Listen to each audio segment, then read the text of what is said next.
I'm going to give you all a brief history of the people of Nephi and just condense a whole bunch of years into one little story here. King Zedekiah, he was the king of Judah in Jerusalem, and he had a son named Melech.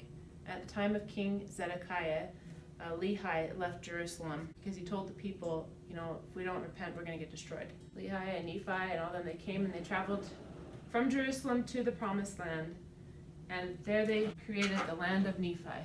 And so Nephi has settled into the land of Nephi. Melech also left Jerusalem when Jerusalem was destroyed. And he brought a bunch of people with him, and they came to the Promised Land, and they also settled in the land of Zarahemla. So Melech is here with his people in the land of Zarahemla. Nephi is there, and they don't know about each other. But after Nephi had died, Mosiah was one of his descendants. Mosiah felt like it was time for him to leave, because if he didn't leave, all their cousins would come and take and destroy them. Mosiah decided he was going to take the sacred records with him that Nephi had brought with him. And he took them, and he took them up, and he found the land of Zarahemla and the Mulekites. The Mulekites did not have the records. And so Mosiah taught the Mulekites the record of the people and their religion, and they made him their king, and Zarahemla began to be a big and great city. There was one man named Zeniff who said, "Hey Mosiah, I want to leave. I want to go back to the land of Nephi and settle in my land." He said, "Go ahead, that's fine." He took a bunch of people, this is a condensed version, and he went down here and he asked the king, who is now the king of the Lamanites here, "Can I have some land?" The king said, "Sure, take this land right here." So he settled there with his people. In the meantime, Melech dies, Mosiah dies, and his son Benjamin becomes a king. Zeniff dies, and his son Noah becomes a king.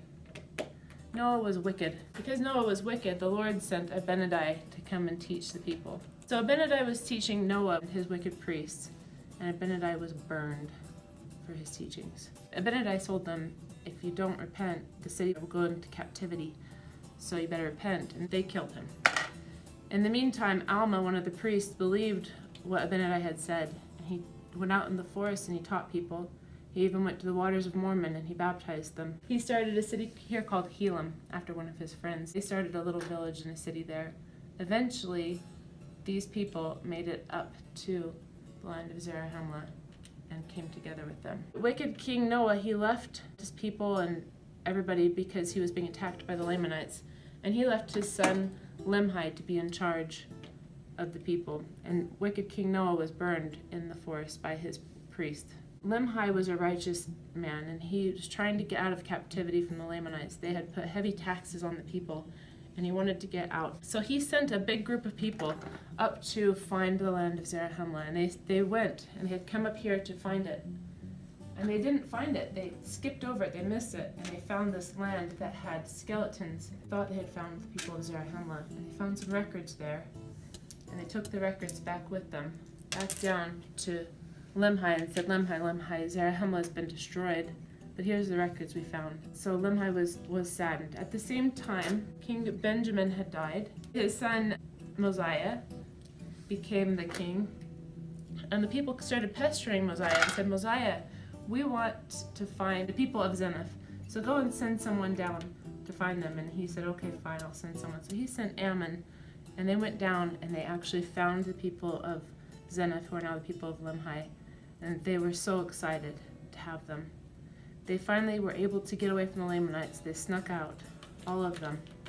They came up here to Zarahemla, and it was a great reunion. The people in Zarahemla gave them a little land above them that they could dwell in and live, and so they all lived together. Mosiah translated the book of the Jaredites. That's what we have is the book of Ether, and they all lived happily until later on, but this is what happened in the overall picture.